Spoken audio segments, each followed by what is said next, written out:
Good evening, everybody. It is Friday night. It's time for Friday Night Draw, brought to you as always by NSC Live TV. This is Rodney Fike, and tonight, pinch hitting for Sean Forney is our good buddy Andy Korty. Andy, how we doing, buddy? Doing all right. What's up, Rodney? Hanging out, making it happen, Captain. What you got on the board there? I am working on the next page for the Cryptic Closet story that I'm working on. Gotcha. That is on Kickstarter right now. Awesome. What do you got? I am working on a piece for Russell the Love Muscle. This is for the Comic Books for Kids campaign, and it's going to be for, I believe they're going to make a t-shirt design out of it.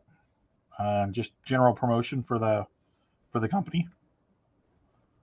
So we're just finishing up the inks on this, and then I'll scan it in and color it and get it off to him. Sounds good. So how was your day? That's very long. Very long story. It started very early right now. So those of you who don't know, I work at a science studio as well as making comics. Usually I work on comics until about 2 in the morning or so. And then I go to bed. And then I get back up at 6. Well, right now is the busiest time of year for us at the sign because Hey Andy, hang on a second. We're having technical problems. Do you have other stuff open? No, I closed everything. Sign out and go back in. Okay, We'll be right back. I'm going to Andy. sign out and come back in, buddy. Okay.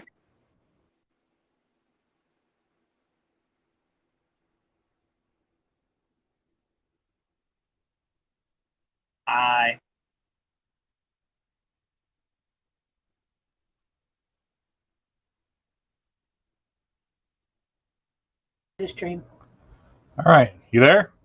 Yep, I'm here. Cool. All right, we're back. We're good. Awesome. Dory's in the house. Hey, Dory, how we doing? Hi, Dory. So you were saying? So it's the busiest time of year for us at the sign studio. Right. And I live close to Purdue University. Okay. So I have been over at Purdue a lot, and I was there.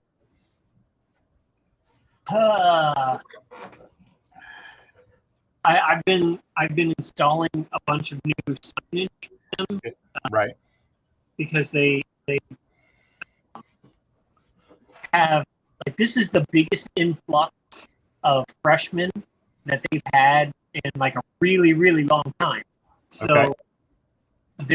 they're like adding all of these dorm rooms and things like that, and so I'm over there working on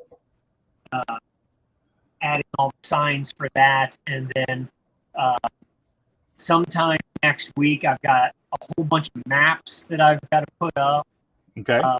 Specific locations, and that's on top of, you know, all the regular stuff like going and doing signs at factories and things like that. Okay. It's extra long hours. Like, you know, this is the time of year when we can pull anything from 9 hours to 12 or 13. You know? Nice. I remember those days. So, what about you? My day has been a day of reorganization. The studio was a mess from still left over from getting ready for the Gem City show. Let's see. Dory says she is driving, but she is listening. Edward's in the house. Hello, Edward. Um, so I took about. I was only supposed to take about 30 minutes, but I ended up taking close to 2 hours. Um, just getting rid of preliminary sketches and throwing away stuff. Uh, Writing down all of the notes from all these different sheets of paper all over the studio with story ideas, getting it all in one place and getting rid of all the clutter, um, reorganizing the markers and getting them all back where they're supposed to be post con. Just that, and then working on this, um, and working a Like, little bit. Go ahead. You keep cutting in and out. I didn't hear anything you said. Yeah. We move cameras. If that. Oh, sorry, you guys are gonna lose our.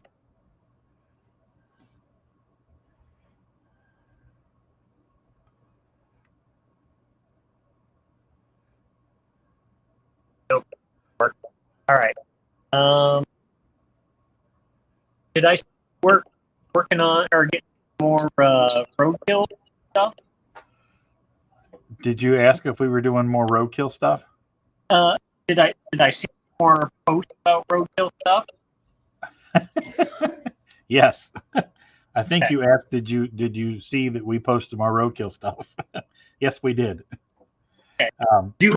Do I need to go out and come back? Why don't you try it? Because I can barely understand what you're saying. It's Okay. a whole lot. I'll be right back. Okay. All right, folks. Gotta love those technical difficulties. So here we are. We'll get through it. We'll get through it. Don't worry.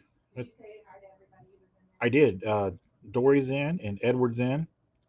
Dory, I went to your website today and was checking out your artwork. Oh my God, woman. Beautiful stuff. Because you were talking last night about the painting and stuff, so I had to go look and see what you do. Very, very nice stuff. Very impressive. And again, I'm jealous that you live in San Diego. So there. Stephanie says, "You got this. Hi, friends." Edward says, "I am so excited. I was talking to my sister and told her I want to go and see the Suicide Squad in movie theater, but I can also watch it on Thursday on my HBO Max. Make double sure I want to go and see it in the movie theater." I hear you, buddy. I hear you. Well, hopefully she lets you go, man. Let's see. You in? Okay. Can you hear me? Am I any better? Yeah. Yep. Keep talking. Okay. All right. So I'm hoping that it was on my end because I think I figured out that I had to flip my phone over for whatever reason so that the microphone faced more. Okay. I think that It doesn't. It was good at the first beginning, but we're back to where we were. What is the deal?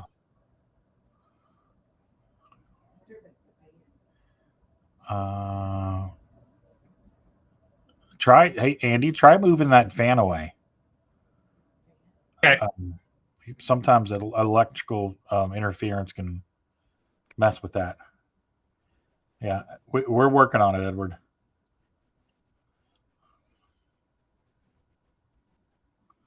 Let's see what happens.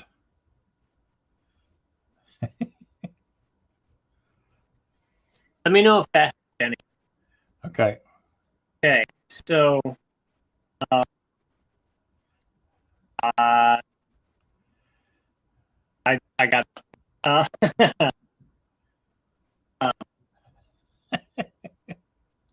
is it still breaking up? Yeah. Yeah. Yeah, it was. I mean, it like the second time in a row. It's good for us for a second, and then we're back to you breaking up. Hmm. Edward, this is Andy Korty. He is a friend of ours, and he is also a comic book writer and artist. He hails from the lovely lands of, Lafayette, Indiana? Yep. There we go. Real close to Purdue University. He does the Manor comic strip and a lot of other stuff. Andy, would you want to run down everything that you work on?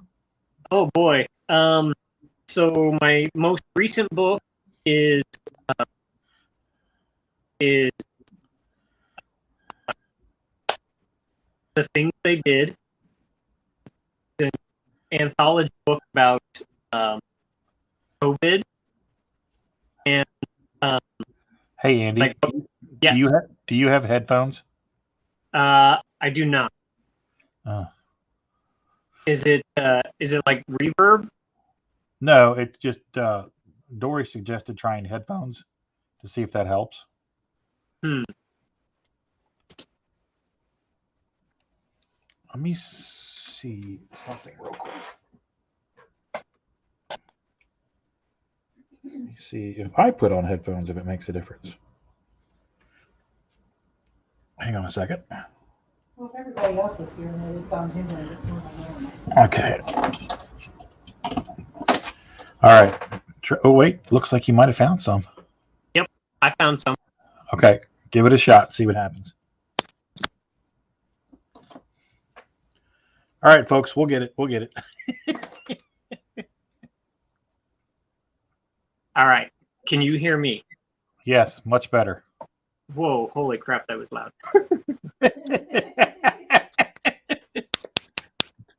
All right. All right, so hopefully I won't break up so much. Awesome. Thanks, Dory. Thank you, Dory. I really appreciate it. She said I had that happen once. My external microphone got dirty or water or something in it. Okay, cool. We're good. So the latest book I had come out was an anthology book about what people did during COVID. Okay. And my oldest daughter, who I'm sure you guys will see come walking through that door later on, she inked the story that I did. Like I was doing the pencils for it. Right. And this was the first book for a lot of people. Okay. So I was doing, I was helping them out, and I was doing lettering here and pencils there. I did production on the book, putting it together, getting it ready for the printer, things like that. Right. Because a big thing for me is I want to help people make comics. Yeah. Comics are very, very, very important to me. So I try to bend over backwards, especially when I find out that it's a person's first book. Yeah. So I did. That was my most recent book. The one before that was I have some art in the Scarlet Huntress cryptids book, which you also have some work in. Yes. Yes. And Sean and Stephanie were gracious enough. I mean, producer A were gracious enough to let me in on that one. The one before that is Alexander Hamilton. I did production on that one, and that's by First Devil's Due. And it is, as you might guess, by Alexander Hamilton, or about Alexander Hamilton. So,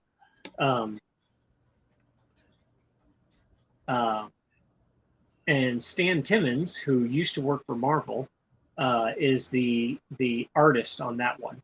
Okay. So it was great to work with Stan again. Stan lives actually pretty close to me, so you would think that I would get to see him, frequently, but unfortunately, our schedules just don't match up that much. Right. But it was great getting to work with him again. It was also written by Steve Stern, who I don't know if that name sounds familiar or not, but he is the guy who created Zen the Intergalactic Ninja. Okay, I was going to say that. Why does that sound familiar? Yeah. So, and actually, I believe Steve is getting ready to launch a Kickstarter too. For Zen? Yeah, for Zen, like an anniversary edition. Nice. So, then let's see, what else have I got out? What's up, Benny? I've got cemetery plots, which if you like the old EC horror books, this is in that same vein. Okay. um, if you so it's a horror anthology, and if you like cemetery plots, you're gonna like the Cryptid Closet that I'm working on right now for Guerrilla Publishing, and but Cemetery Plots comes out through Empire Comics Lab, and they also have Actionthology, which is like kind of a action adventure superhero barbarian space, like it's really thrown together, kind of hodgepodge all over the place. Yeah, it's like a potpourri of goodness. Yeah, but if it's action oriented, it's going to be in that book. And go ahead. Why don't you tell the folks a little bit about the manor, because you're in the manor currently, correct? Yes. So I'm wondering if I'm going to see a ghost or something walk past you in the background while we're on tonight. I will not rule it out. Okay. Like it's to the point that like something will happen where we just sit here and we just brush it off like it's nothing. Like so the having to use the headphones? Maybe. I mean, I'm not gonna say that electrical disturbances don't happen with ghosts. See, folks, this is what you call a tease. Now you all got to stay till the very end to see if we see a ghost. So, speaking of ghosts, there is a ghost in this house, Okay. and we've seen her multiple times. My son and I probably see her the most. Okay. Anyway, so in the manor, not my house, the comic strip, in the manor, there is a couple of ghosts, but one of which is a ghost chicken named Poultrygeist. And the characters are based off of me and my friends and my great big house that I actually live in. Okay. And so it's slightly changed for the comic strip. It's my house is just a regular house. In the comic strip, it's a haunted boarding house. So Okay. those of you who don't know what a boarding house is, it's kind of like an apartment, but you just rent a room instead of renting a whole place to yourself. Typically, it's much cheaper, things like that. So a lot of the ideas from a lot of the ideas actually flowed from an old comic strip that I used to do called Fred and Jesse. Okay.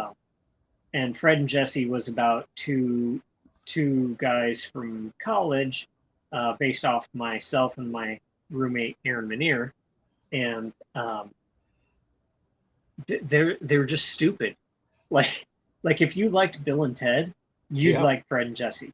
If you liked that buddy comedy where neither one of them is ever totally the straight man, but neither one of them is smart enough to get themselves out of a jam. Right. Like, that was Fred and Jesse.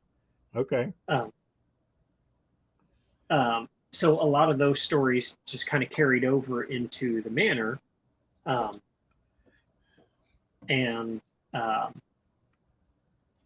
then I've kind of infused some of the other things in there, added new characters, like obviously my wife was not a character back in Fred and Jesse, but she is in the manor. Nice. My oldest daughter was not a character in Fred and Jesse, but she's in the manor. And so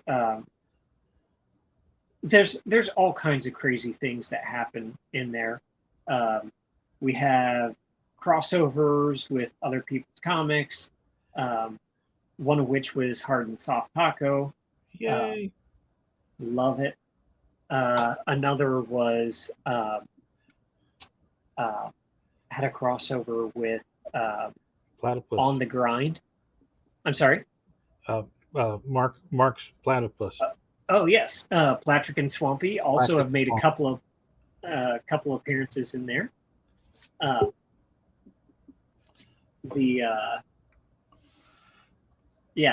It's fun to do crossovers with a comic strip, because of there was an event back in, oh boy, when was it? Back in the 90s, I think it was. It was called The Great Switcheroo. Okay. And characters from other comic strips made an appearance in the, like in the wrong strip. And they did it on April Fools. Okay. So because the Manor also is, it's a horror book, but it's also a comedy book. I wanted to land the book to come out on April Fools as close as I possibly could, which I couldn't land right on April Fools because it was like a Sunday or something like that. And at the time, I was launching it as a webcomic, and webcomics on Sundays typically did pretty terrible. Yeah. So I launched it on April 2nd, which was as close as I get. So every year I celebrate the Manor-versary on April 2nd. Gotcha. So we have Ben is backstage. Hi, Ben. Ben Miller is going to come on and talk about his Kickstarter. We're going to give him a little bit of love, and let's go ahead and bring him in. Producer B is going to bring him in. Hey There guys. he is. Hey. Hey Ben, how are we doing tonight? Pretty good. Pretty good. Excellent. So go ahead and tell everybody who you are and what you do. I'm Ben Miller. I'm a writer and the editor-in-chief at Gorilla Publishing. We founded the company a couple years ago, and me, Julio Guerra, and Adam Farster. And Tales from the Cryptic Closet is our horror anthology that we do. We've been doing the past. This is our third one. Just kind of came from our other partner, Vinny, who owns a horror clothing line called The Cryptic Closet. Him and Julio worked together at Pro Wrestling Tees, and they were just kind of talking about doing like an old, horror anthology comic. And that's kind of how it started. And then we did the first issue, and it was pretty successful. And the second issue was even more successful. And now we're kickstarting the third issue, and it will be in 3D. So Nice. I like the sound of that. Uh-oh. Am I gone or something? Did something happen? No, I'm hearing echo on my voice. Oh, okay. Let's try it now. All right, it's gone. It's because I was trying to bring this Kickstarter in. Oh, producer B was trying to bring your Kickstarter in. That's why it did that. Oh, okay. Okay, go ahead. Yeah, so I mean, we were lucky enough. We hit our goal on day one. Nice. That's always good. Yeah, and then we've hit our first stretch goal. I'm not sure if the next stretch goal has been announced yet or not, so I don't want to. Julio's kind of been taking care of the stretch goals because he's the one that does the graphics and stuff for him. So I don't know if that's been announced yet, but the next stretch goal will be at 8,000. We're currently at like 7,600. So yeah, we're real happy with how things are going so far, and we also have independent Ring of Honor wrestler Danhausen doing the forward, and he's in the video and everything. So he, his whole wrestling gimmick is kind of a horror wrestling gimmick, so it really fits well. Okay. I'm trying to say as little as possible because I'm sounding like a demon from hell.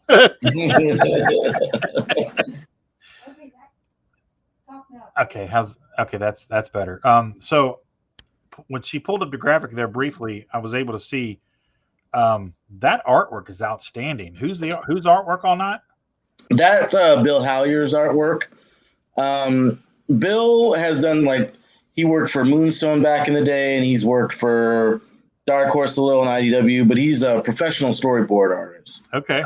So he does art for a living, and so that's his artwork, and that's on the cover. He's done the covers, and he's also done the back covers, which include the severed heads of people who back at a certain level. Now those are all gone for this. Oh, that's a great idea. But yeah, you get your head on the back. So that it's been interesting because every time, the first time we're like, maybe we should do this, and then they went real quick, and they're always gone the first day. I even have people texting me to find out when the Kickstarter is going live so they can make sure to get their severed head on there. So that's nice. It's been a fun thing, a fun idea. So that's something to consider for our next Kickstarter. Roadkill Rampage issue 2. Producer B, take notes. So I don't know if you've ever watched this or not, but producer A is Sean's wife Stephanie, and producer B is my wife Tina. Okay. And they're in the background dropping in links, and there we go. All right, there's a Kickstarter. There's that 7666. Oh wow! I didn't notice that before, but perfect timing there. All right, so yeah, I remember seeing all this. That 3D cover looks incredible, doesn't it? Is there? You want to play the video first before we scroll? Well, we can see if we can play. Yeah, let's try and see what happens. Okay. All right, ready? Let's give it a shot.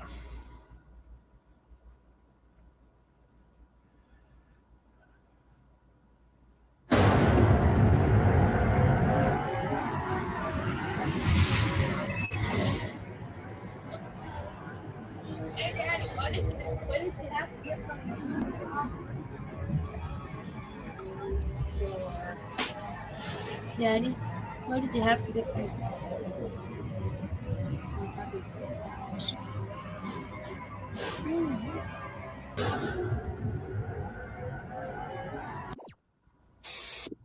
Oh yes, Dan here, very nice, very evil.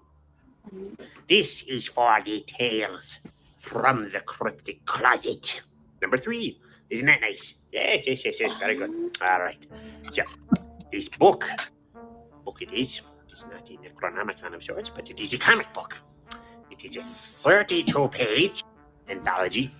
Much, what is it? It's one of his favorites, The Creep Show. But there's a story, followed by another story, And another story, sometimes they intertwine, sometimes they do not. We shall wait and see what this one does. But we are doing this on Cryptic Closet and Guerrilla Publishing. Isn't it nice? They are doing a Kickstarter to raise funds to, what is it? Print the book in custom-made 3D glasses. That is three-dimensional glasses. Why is Dan Housen looking at this camera?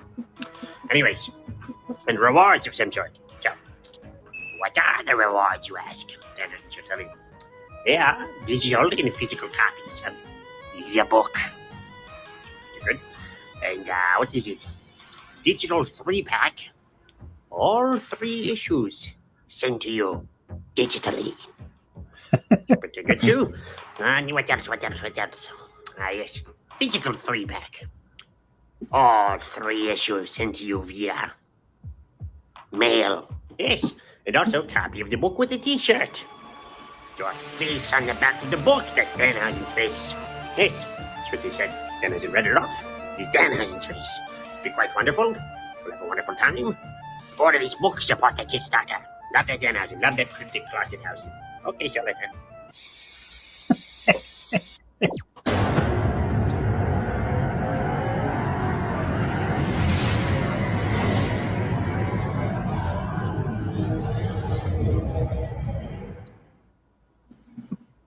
I love the Evil Dead references. Oh, yeah. Okay, so I got questions. Okay. Who is that on the video? That's Danhausen. That he's a wrestler in Ring of Honor, which is like probably the 3rd or 4th biggest wrestling federation in America, and he's a top seller of T-shirts at Pro Wrestling Tees. He's got his T-shirts now in what's the place in the mall? I forget. Hot Topic. Hot Topic, yeah. Hot Topic. He's got his T-shirts in there. So, yeah, like that's his whole gimmick. He does that like all the time for wrestling promos and stuff like that. So, we'd had a guy named Karrion. Well, he was Killer Cross at the time. Now he's with the WWE and he's called Killer Cross. And so, he had to drop out because they're not allowed to do any outside stuff once they get in the WWE. But it really worked out good to kind of get Danhausen now on because he's much more a horror gimmick and stuff like that. And he, within the horror community, he's a little bit bigger. For sure. Well, I'm telling you, man, the rewards and everything look amazing. Yeah. We've got, let's go check out the stretch goals. Oh, wait, go back up to the top. Do you want to talk about the rewards or? I mean, we've got, like I said, we got the digital, we got the physical. Obviously, digital won't be in 3D. Physical, then we've got one where you can get the button. We've got one where you can get all 3 issues. We have both digital and physical for that. Then we've got the T-shirt design, and then also we do always try to do a dealer one for like comic shops and stuff like that. I think anybody running Kickstarter probably should do that, just so like if a shop wants to jump on, they can. We did have, like I said, the heads on the 4 small heads on the back and the other big head on the back, but those are all gone. And then with the stretch goal, now we've added a keychain and a sticker for reward tier. And then we have the mystery unlock at 8,000. Nice. So let's see here. Let me turn this down a little bit. Did that help with my reverb on my voice? I put my headphones on. Yes. Okay. That's good. So, I mean, this looks insane, man. It's it's an anthology. So we got, what do you say, 3 stories in there? No, we've got Shaggy. Julio is doing his own, which is an offshoot of his book Death Bag that's going to be in there. Bill and Francisco are going to do theirs. And Ashley has a story. So let's see, we're at 4. And then Adam. So 5 stories. Yeah. Okay. Yeah. Still sound like a demon. Oh, 6. I forgot about Skills and, well, we call them Skills, but Matt Skillern and Nathan Ertl have their story too. So there's 6 stories in there, 32 pages. You know, like the story that I wrote is 4 pages. Some of them a little longer. The story that Raphael is doing with Bill is, you know, a little bit longer story. So. Okay, that sounds cool. So is there an overall theme to it, or is it It's really we try not to hold down the creators a little too much as to what they can or can't do, as long as it's horror related. Like mine is a little bit darker. Bill and Raphael's is like a Victorian kind of thing. Ashley's is very much like humor, humor, horror, and stuff like that.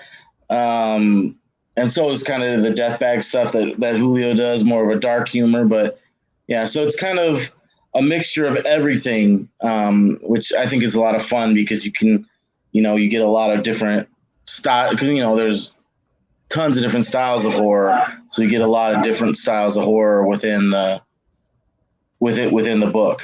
Okay. Hang on a So second. for Ben's story, I'm doing like a more frank. Like when I read through the script, I was like, oh my gosh, this completely lends to a more Frank Miller-esque art style.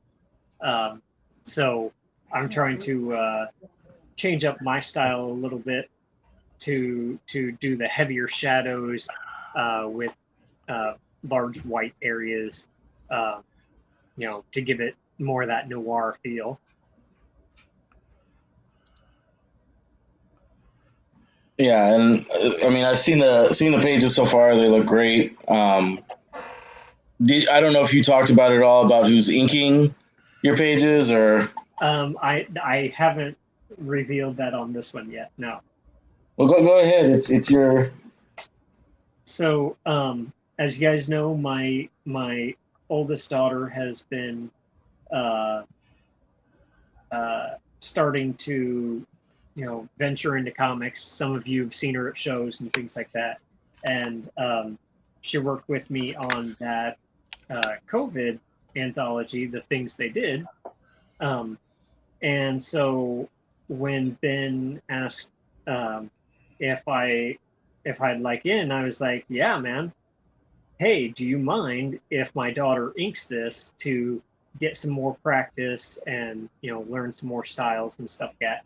And he's like, yeah, I guess so. And so I like sent her some of the pages, and he was like, oh yeah, she's fine. She's great. Sweet.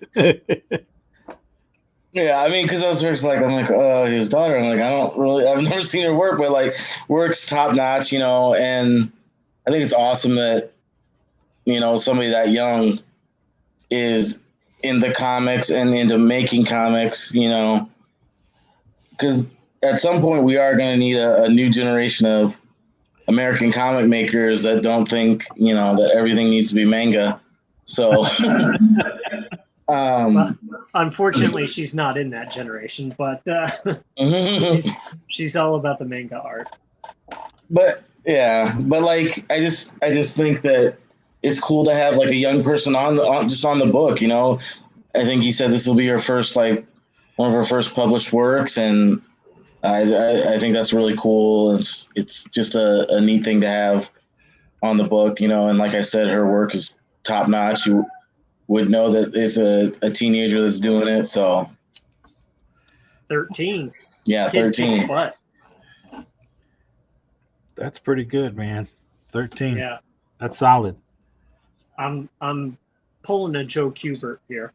Steph says you sound fine. Okay. It's you.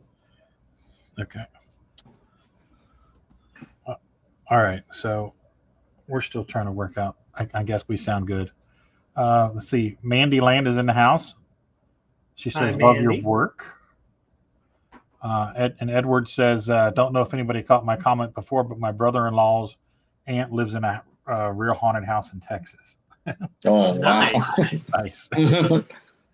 Yeah, Andy, I got to ask. I did see a dog go through the background there. Is that a real or is that a ghost? That is a real dog. It's a real dog. He's very pale, but he's a real dog. Okay. So, Ben, where can everybody find you guys at? Well, the Kickstarter's up right now. If you just you search for Tales from the Cryptic Closet 3D, you'll be able to find that. Guerrilla Publishing, like Guerrilla Warfare, if you go to guerrillapublishinggroup.com, our website's there, our store's there with all our different titles. Guerrilla Publishing on Instagram, Guerrilla_pub on Twitter, Guerrilla Publishing Group on Facebook. So, I mean, yeah, we're pretty standard as trying to keep it standard pretty much across. They're on. I can't hear anything. Yeah. Put the headphones back in. I don't know. All right. Sorry, guys. It's okay. Oh, it's okay. So Ben, what other kind of stuff do we have coming with the book? Like, Just like go through some of the other things with the reward tiers. Like you said the severed heads were sold out. We've talked about the 3D glasses. What else we got? Well, we got T-shirts. Hopefully going up soon. That we're gonna have some original artwork that's up from Shaggy is gonna be put up some pages. That smile. So that's hopefully coming soon. We've got stickers. We've got pins, keychains, T-shirts. And we're always gonna have T-shirts. Vinny and Julio literally work in the T-shirt business, so it's nice to have connections. So yeah, but so that's the stuff that we've got coming, and then maybe more later on. We're just gonna have to see how high it goes. Yeah, I mean we're only day 4. This is day 4, I think. Okay. So Edward, I see you. I hear. I'm acknowledging Edward. So go ahead. I'm sorry. That's fine. And so we're really happy with where things are right now, and we're thinking down the road about what other maybe reward tiers we can add, or maybe even give the people a little something extra with their book, no matter as long as they back the physical level. So that's cool. So I got a question about the severed head drawings. How many did you guys offer? We offer this time. There were 5 on the Kickstarter, and then 1 was pre-sold. Okay. So, and for fans of wrestling, it was pre-sold to Ryan, who owns Pro Wrestling Tees. Who's become kind of a big deal in the wrestling community. So I got you. Okay, so how long is your Kickstarter running for? I think it's running until let's see, we've got 27 more days to go. So that would put us at what, the 26th, I think, is the last day. Okay. So yeah. Oh, we're not at 666 anymore. Now we're at 675. But yeah, so yeah, that's how long we're running it. 30 days. I think it's pretty good time length for a Kickstarter. Any more than that, people kind of get lost in it, and it takes too long. So that's what we've always done in the past. Right. So a big thing with a lot of Kickstarters are like the backer kit, where you can get other books from the creator or from the publisher. Are you guys running the backer kit? We've talked about it. We haven't fully decided which way we're going to go on it. I guess it's always a possibility, but in the past we haven't. In the past we've just been like, this is, we've kind of offered what people want, and if you want other stuff, that there's always the opportunity. Like, for instance, if you wanted one of our other books, you can just go to the website or the book and be like, hey, send this to me when my Kickstarter thing comes in or whatever. But we've talked about it, we've mulled it around. We haven't really come to a decision on that. Things kind of jumped out real early on us this time. So we're trying to kind of scramble to get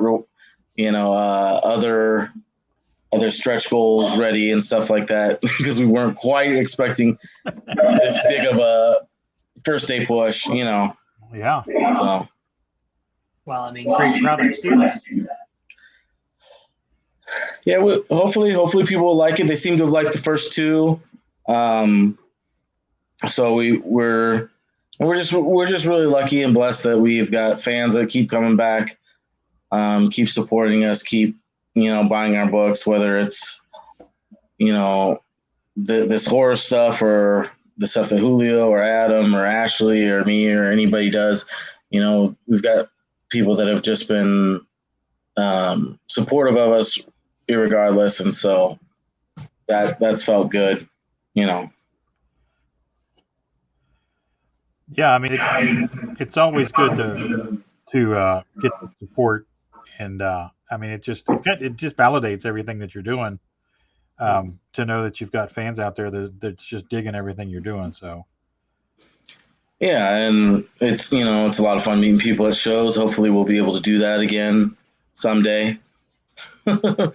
Speaking of which, I saw Rodney at a show last week in Gem City. Have you been back to any shows? We have not been back to shows yet. We're planning to be at Indiana, Okay. as long as there still is an Indiana Comic-Con by then. We've done store stuff, but we haven't been back at shows yet.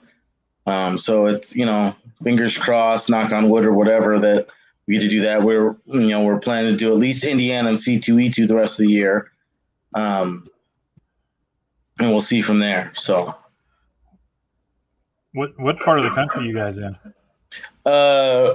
we all live in Northwest. Most of all the Gorilla guys live in Northwest Indiana. Okay. So yeah, I mean, like for C2E2, we drive in each day. Yeah.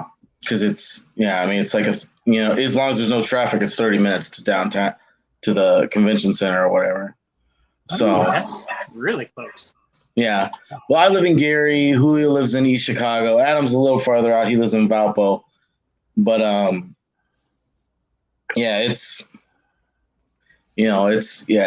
so that's what Indiana's not too far. It's a couple hours to go down to Indianapolis for Indiana Comic-Con, and then we're hoping for a really big show this year in Northwest Indiana Comic-Con in February. Because that's kind of how we all met and stuff like that, through Northwest Indiana Comic-Con and the drink and draws that they hold and stuff. So Brian always puts on a good show. he does. He always puts on a great show. It's moving this year to the Lake County Fairgrounds, so it's going to be a little bit bigger. But yeah, he's very much a good show, and it's an affordable show, which anymore, from what I'm hearing with people buying C2E2 badges, those are getting more and more expensive. So yeah, in February we'll be doing that. And but before then, really all we have coming up is Free Comic Book Day. So. And where are you guys going to do that? Bill and Adam will be at Creative Comics 1 in Griffith. Julio and Ashley will be at Creative Comics 2 in Monticello. And I and Matt Hansel, who's not on this book, but is going to be doing some stuff with Gorilla, will be at Screaming Monkeys in Munster. Okay. So, yeah, it's really cool to kind of spread out, and we have different pairings this time than we're normally used to. So this is my first time being at like a table with Matt. Okay. So Hey, hang on a second. We're gonna try something. Okay. Well, you two keep talking. Okay, okay, we Okay. keep talking. Yeah, those two. Yeah. Us two. Okay. So Do you know Matt Hansel at all, Shaggy, or no? maybe by face, not by name. Okay. Yeah, he's done some underdog stuff, and that's Yes. Yes. Okay. His Marty and Spud. I love Yes. Marty and Spud. Okay. Well, Marty and Spud, so great. Marty and Spud is now going to be a Gorilla property. So I saw that. I was excited. So we're excited about that. So what else are you working on right now besides the Tales thing? Or you have other projects lined up, or? Oh yeah, I've got a handful of things. So I've got a from Empire Comics Lab. We've got a comic coming out that's got a movie tie-in. It's called Blood Drive. Okay. It's about vampires and werewolves. Okay. So that one is ready for production. So I'll be putting the book together and everything. Mm-hmm. And that one's got Kevin Scott Halter and Rodney Bennett and Dan Johnson, and it's a fantastic looking book. Let me tell you, those are some beautiful cars in that book. And then I've also got Cemetery Plots number 4 is about ready to drop. Okay. Actionthology number 2 is about ready to drop. I'm going to be doing a horror story for Indelible, probably shortly after this one. Waiting on a revision on the script for that. I just constantly keep myself jumping. I've got a few other books, like smaller independent things I'm working on for some people. Doing layouts and things like that. I've got it's not with a publisher yet, but I'm editing a book for Daniel Calvin called Greasers versus Aliens. As insane as it sounds, it's absolutely fantastic. It sounds good. Yeah. Yeah, it sounds like a good time. Mm-hmm. It's very B-rated horror movie, but still, but like also 50s comics. Mm-hmm. Like it's very it's wonderful. 50s comics in what vein? Archie's or EC? A little bit of both. Little bit of both, and not at the same time. Okay. But then also I am editing a book for Freestyle Comics with Mike Watson. And for them, I'm working on the title Taijutsu Gates, which is like a martial arts kind of book. Okay.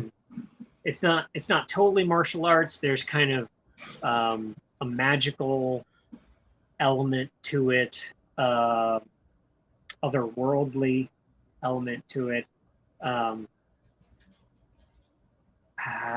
It's kind of hard to describe without like totally giving away the book. Right. And so I'm editing that one. That team is fantastic. I'm the only guy on the team. The whole rest of the team are ladies, and most of which are ladies of color. So that's cool. It has been fantastic working with them. I love them dearly. So it's awesome. That's cool. What's the projected date for that release? So the first story for Taijutsu Gates is going to come out in Cipher, and then issue 1 will follow that. So I don't know exactly when Cipher number 1 or number 3, 4, 3 is going to hit.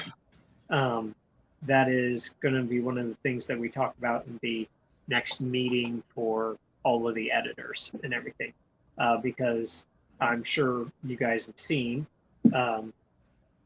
FSK has really expanded Yes, very quickly, and bringing in a lot of new books and things like that, as well as a lot of new creators, and they are going to really push. Like it's not going to be release a book a year. It's going to be release a book every 2 to 3 months. So like this is no longer kid gloves. We're going to start kicking butt and taking names, like for real. So you ain't playing around. Yeah, we're trying to do kind of the same thing with Gorilla. After this, Ashley Esper's got going to be doing a collection of her Ralph's comic. We've got later in the year, we've got I'm not sure exactly which books are going to go in which slot, but Deathbag is getting his own story again this year.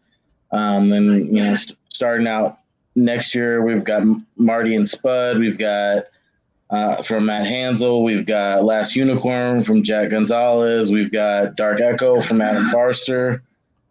Wait, you got Jack? Yeah. That's awesome. When did that happen? Well, we've been friends for a while, me and Jack, and then we actually tabled together a couple times, and then we were just like, he was like, well, what do you think about doing the book? I'm like, the Last Unicorn book, and we're like, yeah, when it's done, let us know. He's like, well, it's done.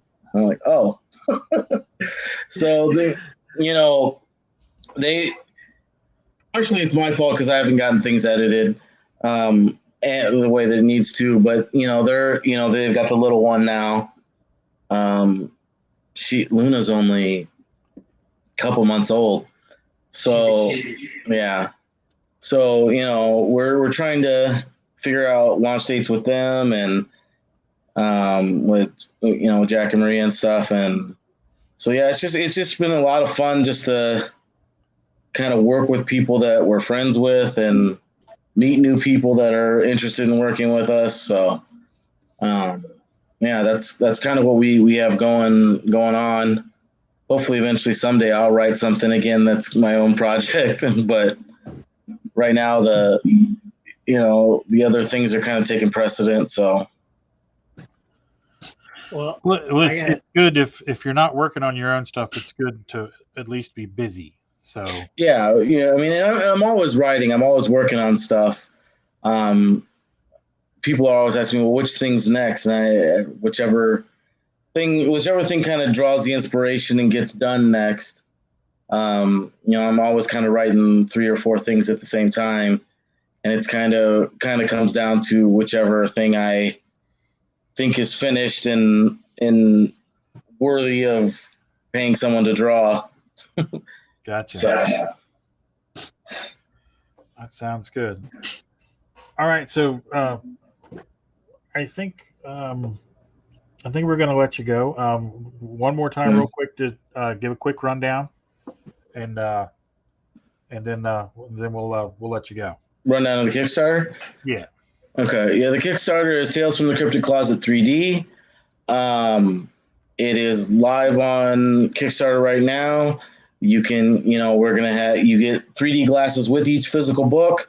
You can get the physical book. You can get all 3 copies of the different, the different volumes. You can get T-shirts, buttons, stickers, keychains. There's a bunch of different stuff on there. Check it out. We're going to be on there till about late August 26th, I think is the last day. So appreciate any support you might get. It's a horror anthology, like we said. It's got Danhausen as doing the foreword for it. So yeah, please check it out. We really appreciate it. All right, that sounds like a whole lot of awesomeness coming your guys' way. Folks, if it's not, go check it out. Give it some love. If it's not your cup of tea, that's fine. Share it out to everybody. Share is invaluable to Kickstarter folks. So we ask that you please do that. Ben, we thank you so much for coming on tonight, and we wish you the best of luck.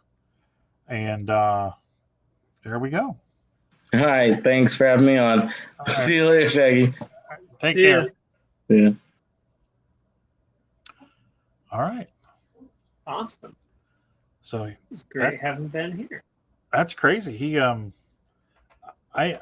seen that and I'm like, man, this looks really awesome. So that's pretty exciting, man. I'm gonna check that out. Okay, so I think we finally have everything ironed out. So what was happening? Was it ghosts from my house came through the internet to your house, or It had something to do with the Kickstarter. It might have had something to do with the Kickstarter, Tina's saying. So the Kickstarter talk. Yeah, that's right. Because it was on her laptop. We're in Yeah. the same room. Edward said he had to go. He said if the campaign's still available on August 3rd, he's going to give it a pledge. Oh, it'll totally still be available. Yeah. Thanks, Edward. Appreciate that. All right. Well, Edward, I don't know. I don't think he's still here, but have a good weekend, Edward. All right. So, and your work, what are you working on there again? Say that again. I'm working on one of the pages for the book. Okay. So I haven't seen any ghosts. Kind of bringing in a Frank Miller-esque style with this one. Oh, really? Yeah. What are the chances of you holding that up to the camera? I could probably do that. Let me. Or hold the camera up to it. Okay, so just fair warning. Obviously, when you rough out a physical body, you put the placement of things, and this is a lady, so okay. While it may look like she is topless, I assure you she is not. Okay. So.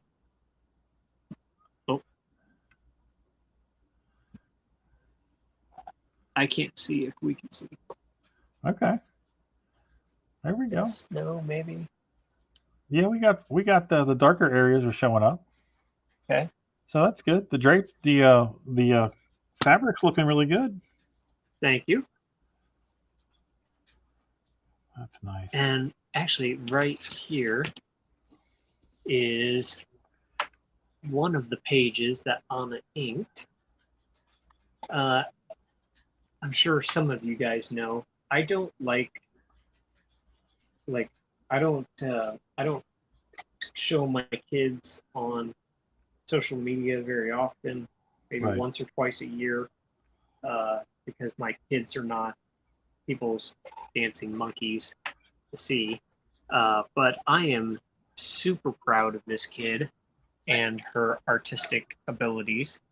So let me see if I can. I still need to erase some pencil lines on this one, but you can kind of see there's page, or like the first page. Very cool. Now I actually have a question about that page. Yeah. I saw the pencils, okay, and there she is. Yes, there she is. Was it her decision to ink the bricks black, or was that already indicated? That was indicated by me. Okay. Okay, because I thought that was a nice touch. Yeah, that was. I was looking at some other Miller stuff, and I was like, "Oh, those bricks need to be black." Okay. So So we were feeling the same thing there, because that's kind of what I was getting at. And I was like, wow, she's awful young to be. But I guess if Shaggy's her dad, she would know about Frank Miller. you would think, but this is honestly her first introduction to her because as much as I love Frank Miller stuff, his art and his stories and things like that, he tends to do very mature content. Yes. And she is a mentally mature girl, but that doesn't necessarily mean that she needs to Yeah. be exposed to mature content. Right. I got you. Nothing wrong with that. So I did let her go through Batman Year One and Dark Knight Returns and Dark Knight Returns 2. There are some references in 300 that I would love to show her, but unfortunately 300 they walk around without cod pieces through most of that book. Yeah.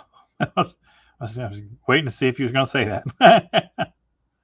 So that was a no-go on that one. But they like 300 has such beautiful pieces in it. Like as much as I love Dark Knight Returns, and it's visually a masterpiece, 300 is like it's some of his best. That's like going to school. Yeah. Yeah. Yeah. For students of the game, that's a good one to study. Yeah. So, and at the same time, I was also introducing her to a little bit of Tim Sale, who, have you ever met Tim? I do not believe I have. Okay. I've met him, talked to him. He's an absolutely fantastic guy. If you ever, I don't know that he does a whole lot of shows anymore, but if you ever do get a chance to meet him, he is worth the time to wait and talk to. Okay. He's really stand up, really fantastic guy. And he's colorblind. So like, you always see his stuff either being very solid black and white, that very noir feel, or you see it with like this very specific color palette. Yeah, it's almost monotone. Yeah. And it's that's all chosen by this particular colorist who I can't think of off the top of my head at the moment. But they they do all of his colors because I found out when I was talking to him that he was like, "Oh, I'm black and white colorblind," and I was like, "For real?" He's like, "Yeah, I can't see any of this." It's like, whoa. Huh. You know who else is colorblind? To that extreme? I don't know what extreme, but I know he's colorblind. John Byrne. Oh, really? Yep. That would explain a lot. To the point where he has to have his markers and or colored pencils labeled. Oh, for real? Yeah. Wow. Yeah. That blew me away when I first found that out. Huh. Yeah, I don't know how you compensate I mean, obviously Tim's figured it out, John's figured it out, but that'd be weird.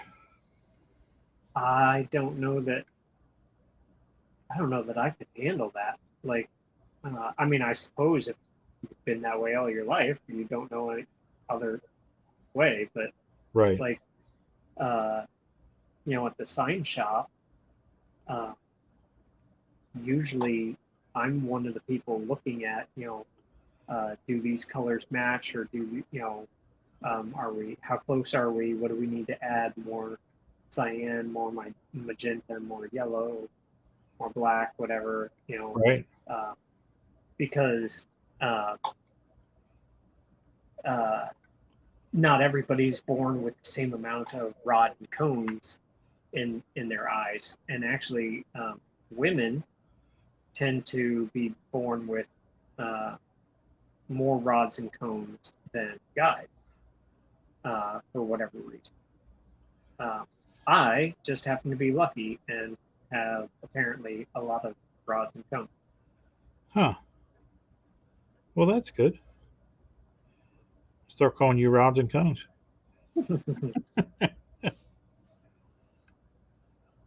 RC. We'll call you RC. RC Shaggy. So where you've probably told me this story before, but I'm going to ask again. Where did Shaggy come from? I don't know that you have or asked me this before, but so which is weird because I was thinking about this just the other day. A lot of people like to kind of say that I gave myself the nickname, because it's mostly true, but Mostly true. Mostly true. So I'm gonna give you guys the rest of the story as Paul Harvey. Paul Harvey. So shortly before I left for college, and I was going to the University of St. Francis in Fort Wayne, my siblings and I, after church one day, I don't remember what it was that we went to go get, but we were walking around Walmart. And we were walking past the toy section, and on the end cap was a doll of Shaggy from Scooby-Doo. Okay. And like you would squeeze his hand, and he said like "zoinks" and like "hey Scoob," and a few other things. Okay. And my sister Becky, who is the one that's right after me, said that looks like Andy, because at the time I was just doing the goatee. I was, I've always been tall. I've always been thin. I have scoliosis, so I have a hunched over posture. Okay. I slouch a lot, which is not good for my scoliosis. But and I eat like crazy, even still. And she was right. Like this doll looked a lot like me. So I bought the doll. Okay. And I kind of decided, because when I went through public schools, there were so many Andys. Andy, Andrew, Drew. Look, apparently 1981 and 1982, everybody felt the need to name their kid Andy of some form. The year of Andy. Apparently. Same thing happened with my oldest daughter, Anna. Like that same year, a whole bunch of girls were born, and they're all a bunch of Anna, Anya, Anne, Anna. Like couldn't escape it. Huh. And we didn't know. Like it just turned out that like we keep running into all these other Annas and Anns and whatever else, and they're like within a year or so of our Anna. So, yeah. So I was like, okay, going to school, I'm probably going to run into a bunch of other Andys. Okay. So I need something to set myself apart. I need a nickname, and I'm going to go with Shaggy. So, at freshman orientation, they always give you, or like you sit around in a circle in one of those stupid icebreakers that are not icebreakers at all. Anxiety givers is what they are. And you tell your name and something about yourself. And I said, my name's Andy, but everybody calls me Shaggy. Instantly stuck. Like everybody. To the point that even the dean of students called me Shaggy. Because I worked for the campus newspaper, and I became the art director for the newspaper. So she and I would have regular meetings, because the editor and I at times like to push the limits of the paper. No. What? Someone who grew up in the 80s and, likes punk music, likes to push the limits? Mess with the Yeah. system? Go on. So, and I mean, we got along great, but yeah, there were plenty of times where it was in the office because, look, guys, you can't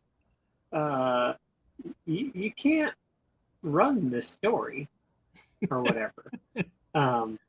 Like maybe it was because that information couldn't be given out yet. Right. Maybe it was because it would be perceived as, slander or things like that. Right. Yeah. So anyway, so we, but yeah, even she called me Shaggy, and so it was great. I loved it, and It after definitely did. they even asked me if I wanted to put Shaggy on my diploma, and I was like, no, like let's keep that a little more professional. And they were like, oh yeah, we were just joking. And I was like, were you though? So anyway, so that's where the name came from, and I just kind of kept it, because it's very fitting to me, and it makes me stand out because, not that Andy Korty is a boring name, but it's not a memorable name. Right. And I'm perfectly fine being forgotten, except in the comic industry, that is detrimental to a career. Yeah. You definitely need a name, something that hits. So Shaggy it was, and it stuck. And I, when I was doing the manor, I wanted it to have kind of that Halloween theme without being like black and orange, because everybody wants to do black in the comic industry because it's so edgy. And while I love the color black, or the absence of colors, I was like, I need something else. So I chose purple. Right. Because purple and orange still kind of the Halloween theme. And then I really ran with that because at comic conventions, nobody had purple. So not only did I have the name Shaggy, I also had the color purple. And so now when people are like, what table are you at? I'm like, just look for all the purple. You'll find me. Okay. I was wondering when we were at Anime Ohio, and I wondered this before, like years ago, what was the significance of the purple? So Because nobody used to use purple, and now it's becoming this big thing since the influx of the anime girls yeah. doing their art. And hey, great, welcome in, but stop taking my purple. The purple was big in the '80s because of Purple Rain, but then it kind of fell out of favor in the early to mid '90s. Everything turned to grunge. Purple went away. So earlier you said that you eat constantly. Yes. So my question with that is, what is your go-to food of choice, food of preference? So, because you guys know that I have kids. I mean, you've seen them already coming through. Um, I I try to keep things on kind of a schedule, theme schedule to make things easier on my wife. Um, for cooking. When you know that like, um, and you guys don't want me to cook, I may be able to eat the food. I can't cook food. I am a terrible cook. Okay, good to know. Um, but the when you have um, Mondays are going to either be hamburgers, hot dogs, or tacos, Okay, or not tacos, or chicken. Like it can be some variation, but it's going to be one of those three. Um, gotcha. uh, Tuesday night is taco night. Maybe it's not tacos, maybe it's nachos, but Tuesday night is going to be taco. Gotcha. Wednesday night is Mediterranean. Thursday night is leftovers. Friday night is because we're Catholic. No meat on Fridays. Friday Okay, night is going to be meatless Friday. gotcha. Um, uh, so the theme just kind of helps move things along a little faster. Right. But at conventions, there is this running gag with a couple of us, Mark Lemieux and Josh Gillum, about tacos. And so, like, our post convention celebration will be tacos. All right. And uh, so that story stems from um, one year we went to Cincinnati Comic Expo together, the three of us. We were rooming together, we were tabling together, and we all drove down together. I was working the night shift, so the agreement was I would get the rental car and Mark would drive so that I could sleep in the car, things like that. And we stopped somewhere in Ohio. I don't remember where it was, and it was a Pizza Hut and Taco Bell combination I gotcha. place, which I had never seen before, but apparently is a common theme. Yeah, they're all over here. Um, Andre's in the house. He says, barely made it. Evening, folks. what's up, Andre? How we doing? Yeah, we have You're- combos here. We've got like a KFC Long John Silver's. We got an A&W Long John Silver's, Taco Bell, KFC. They're all over the place here. We have an A&W Long John Silver's, but that's it. Like nothing else is combo. But so this is where I'm about to get squirreled. Mark and Josh got pizza, but because I work the night shift and what businesses are open, late at night, pizza joints, I had a lot of pizza. So Right. I was like, all right, guys, I'm getting tacos. And so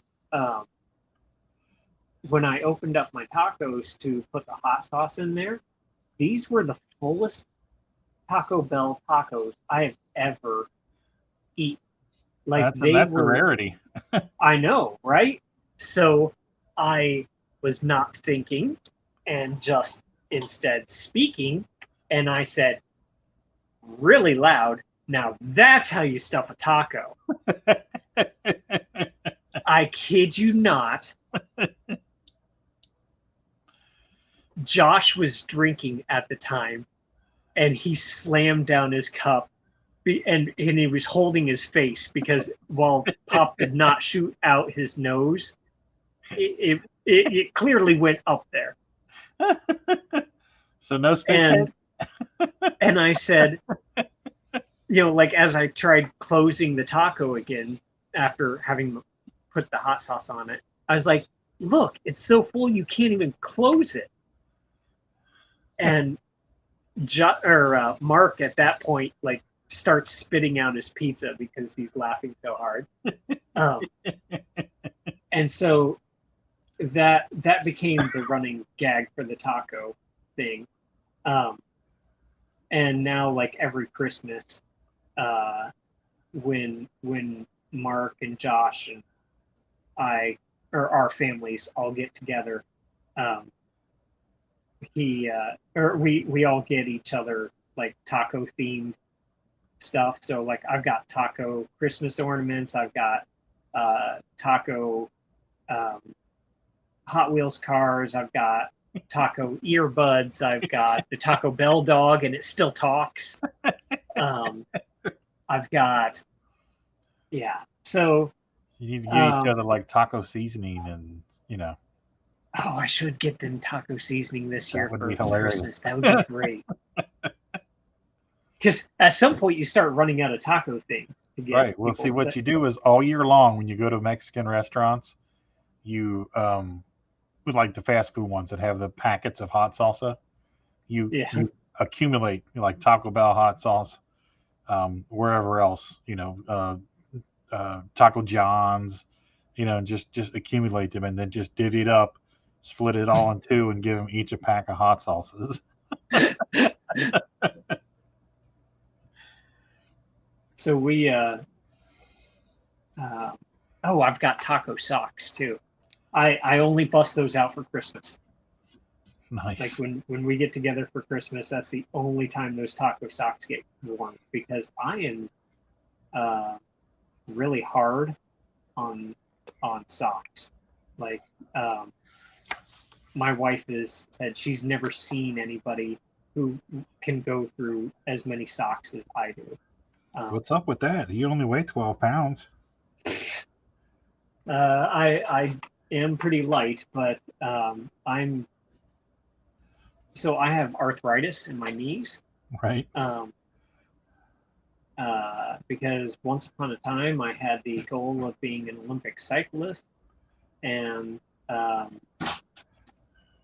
so if you ride a bike a lot and you build up those leg muscles, and then you stop riding that bike a lot,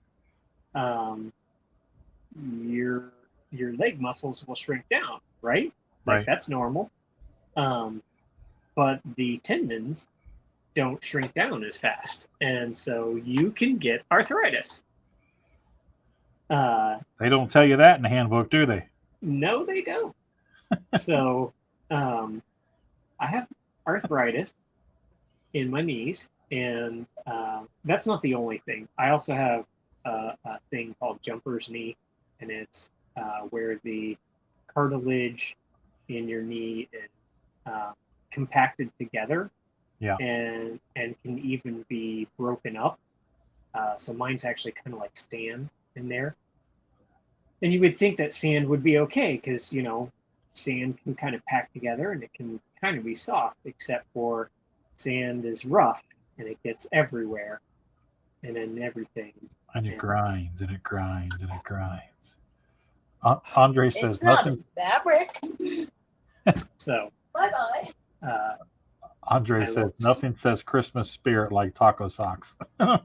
I know, right? So, my little Star Wars reference there. Sand. But the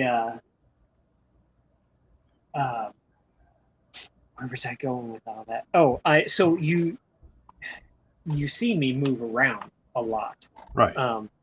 at shows, and some of that is because the motion. I hate to say it, but people, customers there at conventions are like dinosaurs. T-Rexes. If you don't move, they won't see you. Exactly. So I'm back there and I'm kind of doing my little movement and not really a dance per se, but like I'm moving back and forth and swaying, things like that. Well, it's that constant movement, but not big steps that will absolutely destroy shoes and socks. Like I go through a pair of shoes every year at least. Yeah. And I guess it's I do not too, like think about it. like mine are hold on, let me see if I can get my shoes. So are you in the basement? Me? Yeah. No, I'm in the dining room. Oh, the So- dining room. Okay. Can you see it? I see it. So, these shoes are a little over 6 months, Wow. and I won't show you the inside, but they're pretty worn. What kind are they? I don't know. I stopped buying like major name brand shoes like DCs and stuff like that because I wear them down just as fast as the cheap shoes. Right. And I'm like, I could spend $150 on shoes that I replace in a year, or I could spend $25 on shoes and replace them every 6 months or so. Right. That's cheaper. I'll go with that. Yeah, that's a lot cheaper. So it's not good on your feet, but at some point you gotta figure out where you're gonna cut a budget. Yeah, no doubt. And if I'm swaying back and forth already because of arthritis, look, more expensive shoes are not gonna, make my arthritis any less. Yeah. So, Children, it's 9:36. uh-oh, we have been notified. It is 9:36. We are 6 minutes past the witching hour. Oh no! All right, I folks. thought it Go was ahead. going to be my taco comment.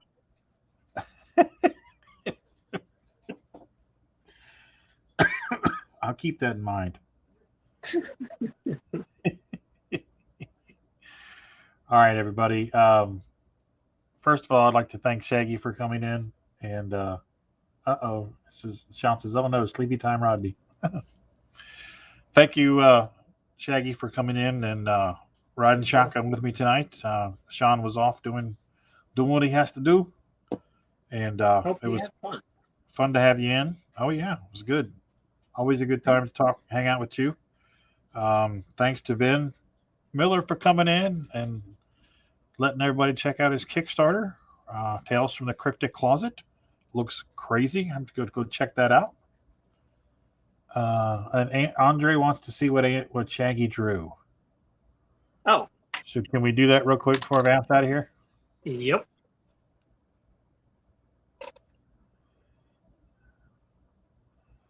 I can't see my own camera, so I don't know where I'm at. Zoom in a little bit. You're pretty good. You just got to zoom in a little bit. All right, right there. Okay.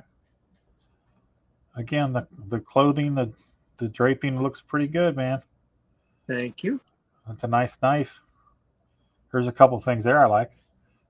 I do like knives. Like I have a whole collection. I sleep with a knife. I love knives. Knives can be fun. All right. On that note, nobody break into Shaggy's house unless you have a gun, because we all know now that he sleeps with a knife. So you're going to need to bring more than one gun. All right, everybody. Yeah, you got squirreled. Oh, sweet. Shaggy got squirreled. I thought it would have been the tacos, but I got it. Well, she was upstairs during that story, so you got lucky there. All right, everybody. We're going to bounce out of here. Have a great rest of your Friday night. Knives and tacos sound like a good storyline. There you go, Andre. We will be back. I'll be back Monday morning at 11 a.m. for the morning stream. I'm not sure if Sean will be back. Probably not, because of the renovations that's going on there. So join us next week for Thursday Night Throwdown and Friday Night Draw. Until then, everybody, be good. Eat all your vegetables. Stay out of trees. And remember, take care of yourselves and each other. For Andy Korty, this is Rodney Fike saying, so long, everybody.